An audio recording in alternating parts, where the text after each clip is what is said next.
Hi guys, so today moadto ko sa bukid na pod kay sundoon ako kung manghod. Ngod kay wala siya sundo, ako ang family driver. So ako ang gisugo. Agoy na ICT-TMO, madakpan jud siguro ko ani ron. Dili unta, maluoy unta.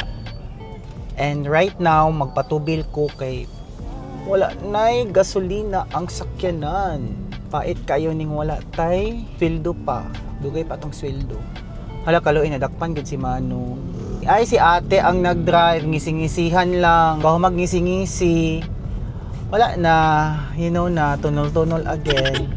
But before anything else, magpatubil sa takay ako, dili jud ko gusto bang kanang kung pwede lang gani nga dili gid mabawasan ang gasolina sa sakyanan.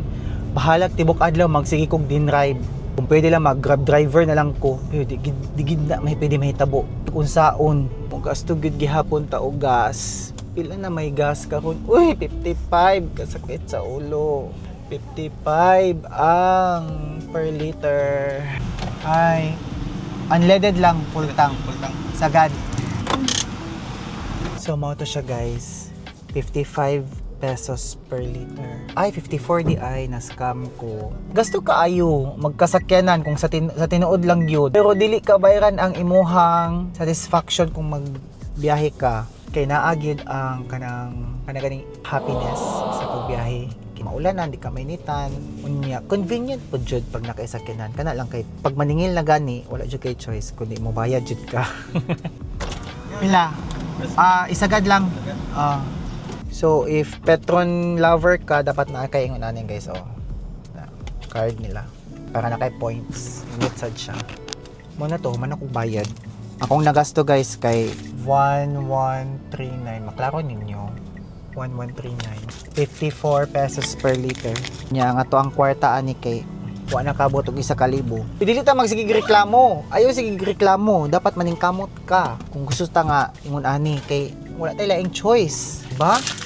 Karon padulong nako sa Katigan. Ginatuan na mo every Sunday magsimba mi. Kaya na dito akong manghod nya nag-attend man ko siya gabi og overnight fellowship. So mo to nga ako'y musundo sa iyaha. Nani kita basta natay sakyanan niya family driver na kita kadugayan. So dili gid lali mahimong driver guys. Abi lang gid ninyo sa tinuod na happy kay mo pero kadugayan ambot na lang gyud kamo na lang gyud mo ingog surrender. I surrender. Pero char lang. Guys, naabot na ko dinhi sa simbahan. Nagahulot na lang ko nga mag-impake na sila kay wala pa sila nag-impake tanan. So, diya sa likod ibutang gel. Kana very good.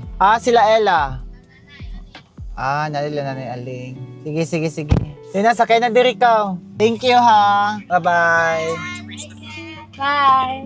Meron akong first passenger guys. This one, my sister. Belated happy birthday sa iyaha. So mo to guys, fast forward, nahatod na ako ang mga bata kay mag-ulan na. Pero karon magpa-car wash ko, wala ko laing choice kay luoy na kayo ang car. Social car. Mo to nga bisag mag-ulan, umuinit ato yung palimpyuhan. Ang importante ang sulod limpyo. Bahalag ang gawas maulanan. Anyway, doon ra man pud sa balay ang ginapa-car washan ako no. Going there now. Naabot na ko guys. Nya, barato ra ni akong bayro nung noon. Okay, medyo nakulbaan ko ba?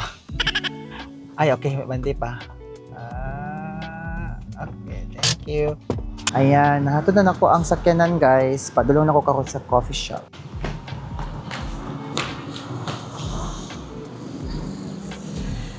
Ay, unta abre sila. Sana open sila guys. Okay, para maka-work ko dito. Ay, close sila. Oh my God, close.